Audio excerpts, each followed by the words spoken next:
अंदर आईना सामने रखे कृष्ण कुमारी अपने कानों में कृष्ण कुमार के दिए हुए झुमके पहने बैठी है और उन्हें पसंदीदा नजरों से देख रही है, गीत गा रही है और जैसे बेखुद सी हो रही है। झुमके उससे बहुत पसंद आए हैं। इस पसंदगी का इजहार उसकी हर हरकतों से मालूम होता है। चिरंजी आता है, घर के अंदर दाखिल होता है। वो गाने की आवाज सुनता है। कृष्णा कुमारी बदतसूर गाने में मशगूल है। दफातन पागलों की तरह चिरंजी अंदर दाखिल होता है। कृष्णा कुमारी एकदम गाना बंद कर देती है, दोनों हाथों से अपने कानों को ढांप लेती है।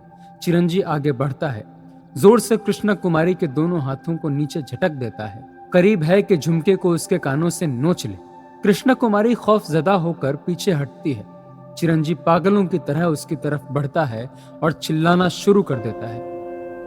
कहां से लिए है तूने ये झुमके? बता, कहां से लिए है तूने झुमके? वो सब इस कदर जोर से चिल्लाता है कि एकदम उसे चक्कर आ जाता है। वह पूरे जज्बात से उसकी आंखों के आगे अंधेरा सा छा जाता है। उसकी बुलंद आवाज बिल्कुल धीमी हो जाती है। कहां से लिए तूने ये झुमके?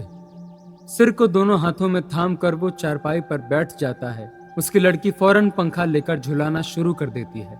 चंद लम्हात की खामोशी के बाद वो एक गिलास पानी मांगता है और कृष्ण कुमारी उसको पानी पिलाती है।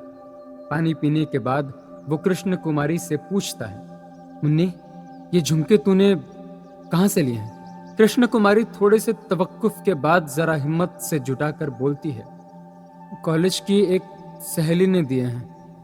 चिरंजी अपनी लड़की की आंखों में आंखें डालकर देखता है और कहता है, अपनी सहेली को वापस दिया। लड़की पूछती है, क्यों पिताजी? चिरंजी जवाब देता है, तुम्हारी माँ को ये जेवर पसंद नहीं था। ये कहकर वो उठता है और बीमारों की तरह कदम उठाता बाहर चला जाता है। उसकी लड़की उससे पूछती है, खाना नहीं खाएंगे आप? चिरंजी जवाब देता है, नहीं। बाहर निकलकर चिरंजी घोड़े की बांगे थामता है और तांगा चलाता है और घोड़े को मुखातिब करके उससे कहता है, आज मेरी लड़की ने पहली बार झूठ बोला है। ये कहकर वो घोड़े की बांगे थामता है और तांगा चलाता है। अफसुर्दगी के आलम में वो तांगे पर कई बाजारों के चक्कर लगाता है, हत्ता की रात हो जाती है। एक नीम रोशन बाजार में से उसका तांगा गुजर रहा है और अचानक एक औरत चंद मर्दों की झपट से निकलकर तेजी से चिरंजी के तांगों पर जानिब बढ़ती है और लड़खड़ाते हुए कदमों से भागती तांगों की पिछली निश्चित पर बैठ जाती है। यह औरत शराब के नशे में चूर है, जेवरात से लदी हुई है। तांगे में बैठते ही वो चिरंजी से बातें शुरू कर देती है। मुझे छेड़ते थे उल्लू के पट्टे, पर मैं दाम लिए बगैर किसी को हाथ लगाने देती हूँ क्या? क्यों तांगे वाले, तुम्हारा क्या ख्याल है? दुनिया में पैसा ही तो है, तुम कुछ बोलते क्यों नहीं? मुझे याद आया, मेरा पति एक तांगे वाला ही था, पर उसके पास इतने पैसे भी न थे। मुझे निगाड़े झुमके ला देता, लेकिन अब देखो मेरी तरफ, ये कड़े, ये गुलबंद, ये अंगूठियां, एक से एक बढ़कर। ये कहकर वो दर्द भरे अंदाज में हंसती है। इस्मत का गहना उतर जाए तो ये जेवर तो पहनने ही चाहिए। चिरंजी पहचान लेता है कि ये औरत कौन है। उसकी बीवी थी जो इस हालत को पहुंच चुकी है। चिरंजी कंबल से अपना चेहरा करीब करीब छुपा लेता है। इस पर तवाइफ उससे कहती है, तुम क्यों अपना चेहरा छुपा रहे हो? छुपाना तो मुझे चाहिए, ये चेहरा जिस पर कई फटकारें पड़ी हैं। ये कहकर वो फिर हंसती है। तुम खामोश क्यों हो? तांगा रोक दो, मेरा घर आ गया है। चिरंजी तांगा रोक देता है। तवाइफ पायदान पर पांव रखकर उतरने लगती है कि लड़खड़ाकर गिरती है। औंधे मुंह चिरंजी दौड़कर उसे उठाता है। तवाइफ हंसती है, गिरने वाले को उठाया नहीं करते मेरी जान। ये कहकर जब वो घर की तरफ चलने लगती है तो लड़खड़ाकर फिर गिरती है। चिरंजी उसको थाम लेता है और उसको उसके घर तक छोड़ आता है। जब चलने लगता है तो तवाइफ उसको किराया देती है। चिरंजी किराया ले लेता है। तवाइफ उसकी बाजू पकड़कर अंदर घसीटती है। आओ मेरी जान, आओ, आज की रात मेरी मेहमान रहो, मैं तुमसे एक पैसा भी नहीं लूंगी। आओ, शराब की पूरी बोतल पड़ी है, ऊपर आओ। चिरंजी तंगे में बैठकर चला जाता है। तवाइफ हंसती है और कहती है, बेवकूफ कहीं का, मुफ्त की काजी भी नहीं छोड़ता। चिरंजी घर पहुंचता है। जब अंदर दाखिल होता है तो उसे रोने की आवाज सुनाई देती है। कमरे में जाकर देखता है, उसकी लड़की बिस्तर पर औंधे मुंह लेटी है और जोर जोर से रो रही है। चिरंजी उसके पास जाता है, उसके सिर पर हाथ फेरता है और रोने का सबब पूछता है। उसकी लड़की और ज्यादा रोने शुरू कर देती है। जब चिरंजी दोबारा उससे रोने का सबब पूछता है तो वो कहती है, मुझे याद आ रही है, अगर वो आज जिंदा होती तो मैं इसके आगे कुछ नहीं कह सकती, और बाप के पाँव पकड़कर कहती है, मुझे माफ कर दीजिए पिताजी, मैंने आज आपसे झूठ बोला है। चिरंजीव कहता है, मुझे मालूम है। इस पर उसकी लड़की कहती है, अगर आज मेरी माताजी होती तो मैंने ये झूठ कभी ना बोला होता। बहुत सी बातें ऐसी हैं जो लड़कियां सिर्फ अपनी माओ को ही बता सकती हैं। चिरंजीव अपनी लड़की को उठाता है और अपने पास बिठाता है। मैं तुम्हारी माँ हूँ, बोलो क्या बात है, शर्माओ नहीं। कृष्णा कुमारी झेंप जाती है और शर्मा कर कहती है, ये झुमके मुझे कॉलेज के एक लड़के ने दिया है पिताजी, वो बहुत ही अच्छा है। ये कहकर वो तेजी से कमरे से बाहर निकल जाती है। सिसकियां लेती हुई चिरंजीव बिस्तर पर पड़े हुए झुमकों को उठाता है और उनकी तरफ देखता है। चिरंजीव का तांगा कॉलेज के दरवाजे में दाखिल होता है।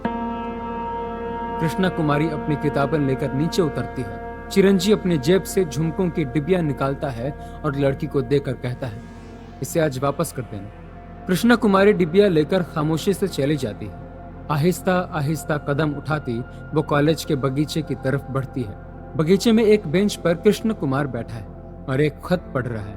कृष्णा कुमारी को देखकर वो उठ खड़ा होता है और उससे बातें शुरू कर देता है। माता जी का खत आया है, लो पढ़ो। नहीं ठहरो, मैं पढ़कर सुनाता हूँ, पर तुम हंसना नहीं। मेरी माँ बेचारी सीधी साधी देहातीन है। मैंने उनको तुम्हारी बात लिखी है। मैं उनसे कोई बात छुपा कर नहीं रखता। सुनो उन्होंने क्या लिखा है। बेटा कुमार, ऐसी कोई बात ना करना जिससे उस लड़की की बदनामी हो। उसके माँ बाप से मिलो और कहो जैसे वो उनकी बेटी है वैसे ही उनके बेटे हो। मेरी तरफ से उनको आशीर्वाद देना। तुम जुग जुग जियो। और बाकी अहवाल ये है कि मैंने खालिस घी की अपने साथ ये मिठाई बनाई है जो मैं तुम्हें भेज रही हूँ। इसमें आधा हिस्सा तुम्हारी कृष्णा कुमारी का है। कहना तुम्हारी माता जी ने भेजा है। कृष्णा कुमारी दम खुद ये बातें सुनती रहती है। कृष्ण कुमार इस रौ में बातें करता है और कृष्णा कुमारी को मौका ही नहीं मिलता कि वो कुछ कह सके। देखा मेरी माँ कितनी सीधी सादी है। उन्होंने मिठाई भेजी है, बिल्कुल खराब थी, पर मैं सारी की सारी खा गया हूँ। क्या करता, अगर ना खाता तो नाराज हो जाती।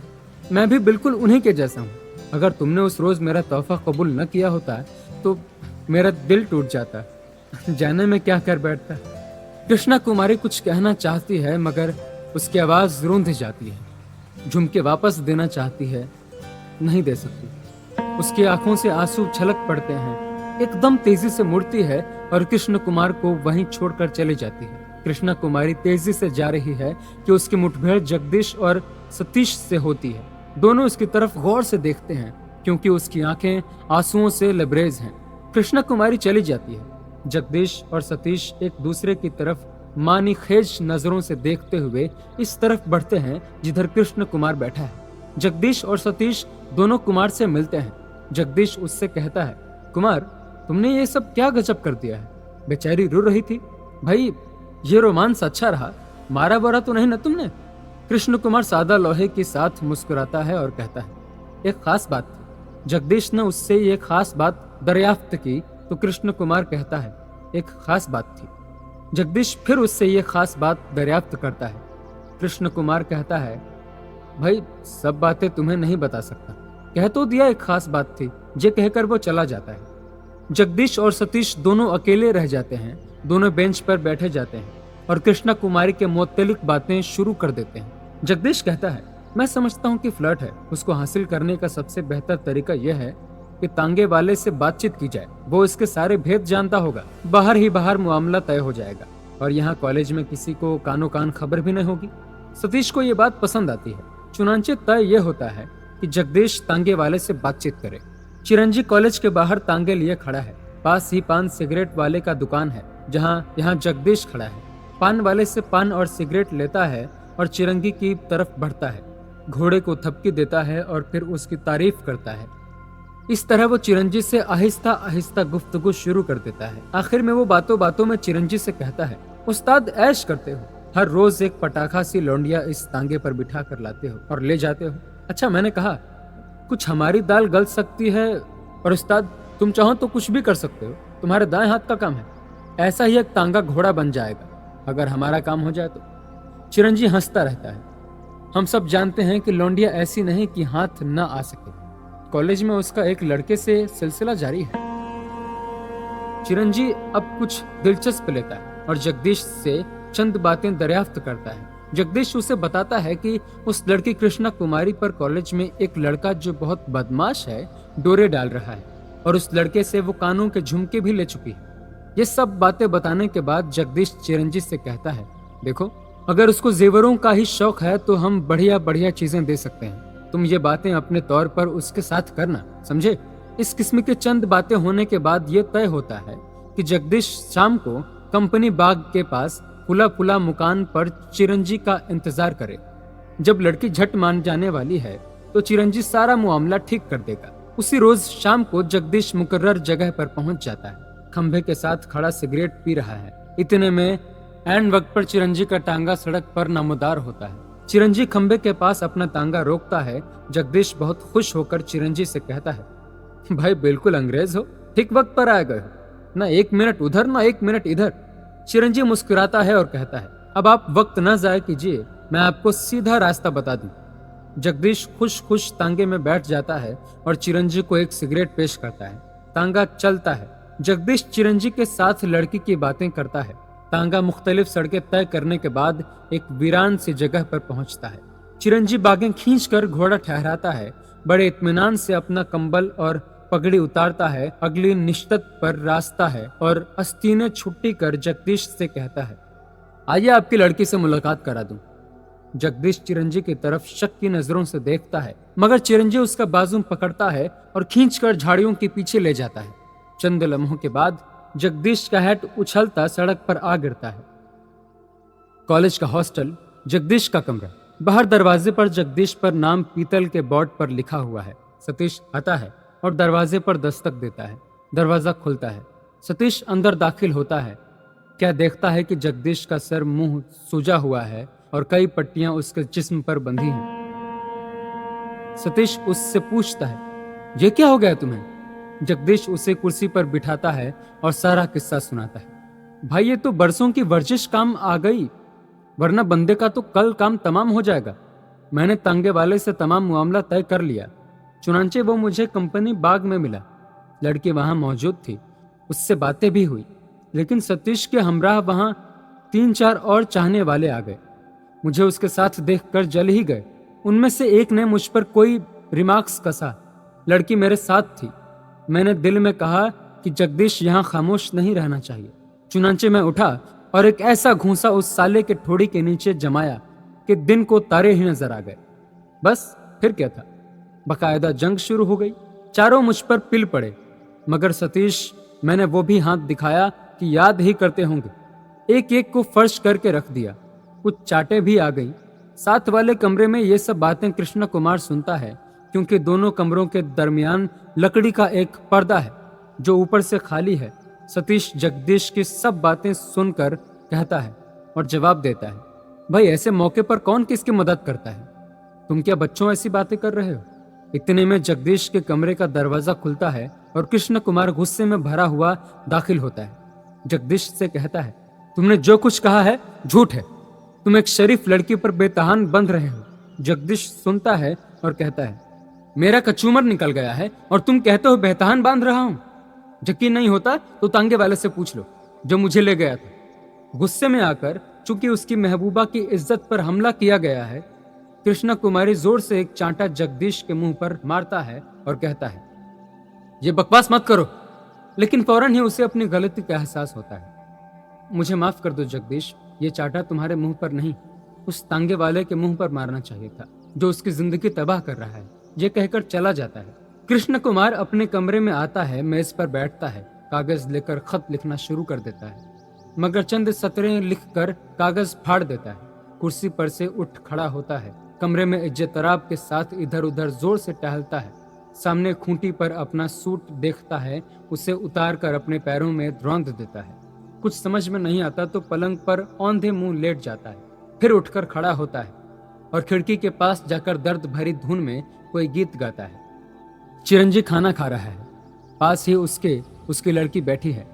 चिरंजी मुंह में निवाला डालने ही वाला था कि उसे कोई बात याद आती है।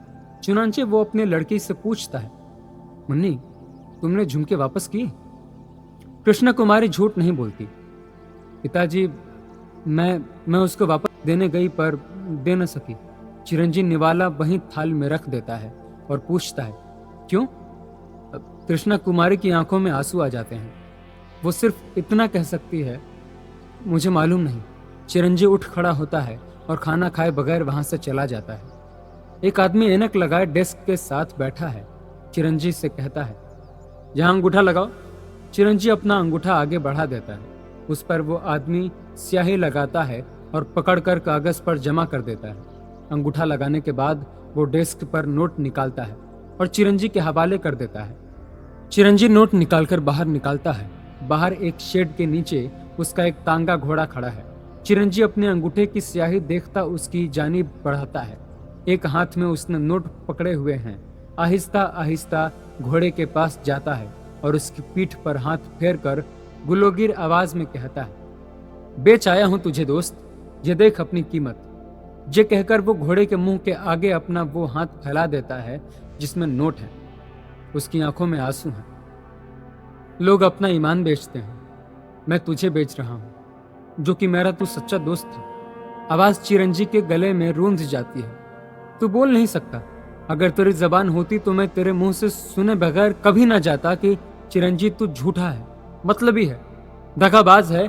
जिस तरह वक्त पड़ने पर लोग गले का कांटा, उंगली का अंगूठा बेच देते हैं, उस तरह तूने मुझे बेच दिया। लानत है तुझ पर।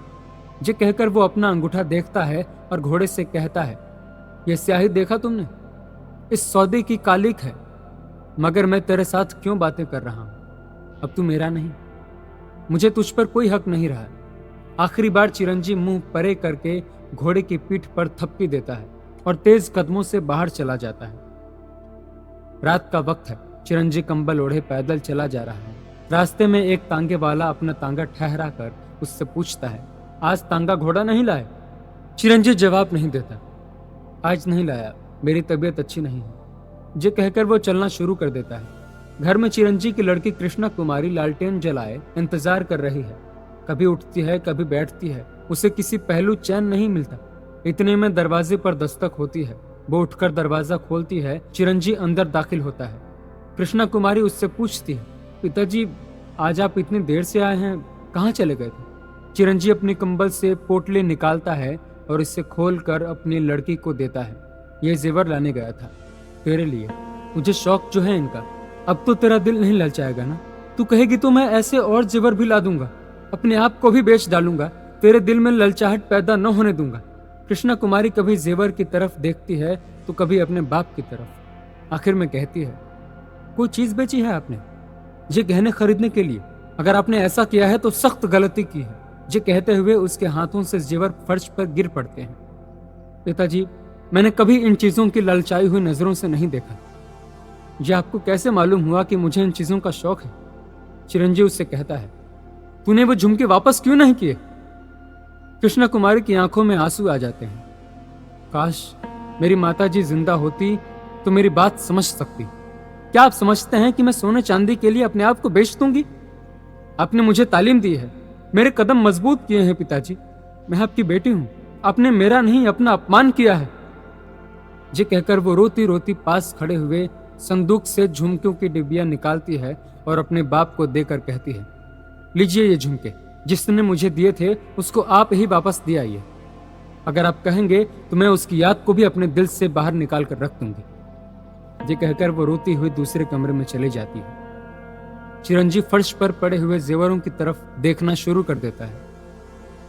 कॉलेज का सदर दरवाजा। कृष्ण कुमार खामोशी से दीवार के साथ लगकर खड़ा है। उसकी नजरें दरवाजे पर जमी हुई हैं। जगदीश और सतीश आते हैं। सतीश उससे पूछता है, बड़ी देर से यहां खामोश खड़े हो, क्या बात है?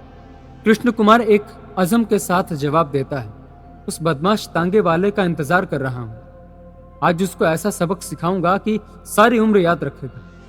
जगदीश कृष्ण कुमार को तांगे वाले के खिलाफ और ज्यादा मुतशैल करता है। दफतन सबकी नजरें दरवाजों की तरफ उठती है। चिरंजी और कृष्ण कुमारी दोनों पैदल कॉलेज में दाखिल होते हैं। जगदीश ये देख कर कहता है, आज तांगा कहाँ गया? और कंपाउंड में दाखिल होकर चिरंजी अपने लड़के को किताबें देता है। कृष्णा कुमारी दूर से कृष्ण कुमार को देखती है और उसकी तरफ इशारा करती है। चिरंजी सिर हिला देता है। कृष्ण कुमार कृष्णा कुमारी का इशारा देख लेता है। कृष्णा कुमारी एक तरफ चली जाती है। कृष्ण कुमार गुस्से में भरा सीधा तांगे वाले की तरफ बढ़ता है। चिरंजी भी उसकी तरफ आ रहा होता है। चिरंजी के पास पहुंचकर कृष्ण कुमार ने आओ देखा ना ताओ एक चांटा खींचकर चिरंजी के मुंह पर दे मारता है और कहता है, क्या इशारे हो रहे थे मेरी तरफ? क्या मुझे भी तुम अपने जैसा बदमाश समझते हो? एक चांटा वो चिरंजी के मुंह पर जमा देता है। उल्लू के पट्टे, शर्म नहीं आते तुझे पराई लड़कियों को बुरे रास्ते पर लगाते हुए? क्या तेरी कोई लड़की नहीं है जो पैसे के लालच में आकर भड़वे बन जाए? चिरंजी के मुंह से खून बहना शुरू हो जाता है। वो आगे बढ़ता है। कृष्ण कुमार ये समझकर कि वो उसे मारना चाहता है, घूंसाबाजी शुरू कर देता है। चिरंजी उसे अपने सीने के साथ भींच लेता है। कृष्ण कुमार घूंसे चलाता रहता है। इतने में बहुत से लोग इकट्ठे हो जाते हैं, जिनमें जगदीश भी शामिल है। एक दो पट्टियां अभी तक इसी के सर पर बंधी हुई हैं। कृष्ण कुमारी चीखती हुई आगे बढ़ती है और कृष्ण कुमार से कहती है, कुमार जी तुम क्या कर रहे हो? जी मेरे पिताजी हैं। कृष्ण कुमार मुतहयर होकर कहता है, पिताजी हैं? चिरंजी के मुंह से खून जारी है। वो मुस्कुराता है, हाँ बेटा, मैं इसका पिता हूं और तुम्हारा भी। ये कहकर वो कृष्ण कुमार को सीने से लगा लेता है। जीते रहो, मैंने तुमसे मार खाई है, लेकिन इस जवान से पूछो कि वो जगदीश की तरफ इशारा करता है कि मेरे बाजुओं में कितना बल है। जगदीश वहां से खिसक जाता है। कृष्ण कुमार नदामत भरे लहजे में चिरंजी से माफी मांगता है। अपनी लड़की और कृष्ण कुमार के सर पर प्यार का हाथ फेरकर चिरंजी जेब से झुमकों की डिब्बियां निकालता है और कृष्ण कुमारी को देकर कहता है, लो इसे अपने पास रखो। शहनाइयां बज रही हैं। कृष्ण कुमारी और कृष्ण कुमार की शादी हो चुकी है। चिरंजी अपनी लड़की और कृष्ण कुमार के सर पर शफकत का हाथ फेर रहा है। अपनी लड़की से कहता है, तुम अपनी माँ को याद किया करती थी ना, तुम्हें माँ भी मिल जाएगी। ये कहकर वो कृष्ण कुमारी की माँ की तरफ देखता है, जो सीधी साधी देहातन है। वो मुस्कुराती है और कृष्ण कुमार की तरफ हाथ बढ़ाकर सिर पर हाथ फेरती है और बड़ी सादा लोहे के साथ कहती है, बेटी मैंने तेरे लिए अपने हाथों से मिठाई बनाकर भेजी थी, क्या तूने खाई थी ना? कृष्ण कुमारी जरा झेप कर कहती है, खाई थी माताजी, बहुत ही मजेदार थी। एक तांगे में चिरंगी की बीवी शराब के नशे में धुत बैठी है। तांगा चल रहा है, उसके साथ ही एक मर्द बैठा है। चिरंजी की बीवी पान थूक देती है, बहुत बदमजा है। इतने में तांगा वहां पहुंचता है जहां कृष्णा कुमारी और कृष्ण कुमार की शादी हो रही है। तांगे वाला तांगा ठहरा देता है और अपने गाहक से कहता है, माफ कीजिएगा, मैं अभी हाजिर हुआ। चिरंजी की बीवी पूछती है, कहाँ जा रहे हो तुम? तांगे वाला कहता है, चिरंगी तांगे वाले की लड़के की शादी हो रही है, मैं उसे मुबारकबाद दे आऊं, मैं बस अभी आता हूं। ये कहकर तांगे वाला चला जाता है। चिरंगी की बीवी चंद लम्हात के लिए पत्थर की मूर्ति से बन जाती है, लेकिन लड़खड़ाती हुई उठती है और तांगे से उतरकर उधर जाती है जहां शहनाइयों की आवाजें आती हैं। बारिश हो रही है। चिरंगी की बीवी जो शराब के नशे में मदहोश है, लड़खड़ाते हुए कदमों से शाही मंडल की तरफ बढ़ती है। बारिश हो रही है। बाहर तमशाइयों के साथ खड़े होकर वो दूल्हा दुल्हन को देखती है। अच्छी तरह देखने के लिए जब वो आगे बढ़ने की कोशिश करती है तो एक आदमी उसे पीछे हटा देता है और कहता है, ये क्या देख रही है तू? तेरी माँ ने कभी शादी नहीं की होगी। चिरंजी की बीवी उस आदमी से झगड़ा करना शुरू कर देती है। मैं माँ हूं, तू नहीं जानता, मैं माँ हूं। सारे तमाइश हंसते हैं। चिरंजी की बीवी देख रही है। कृष्णा कुमारी भी किसी बात पर हंस रही है।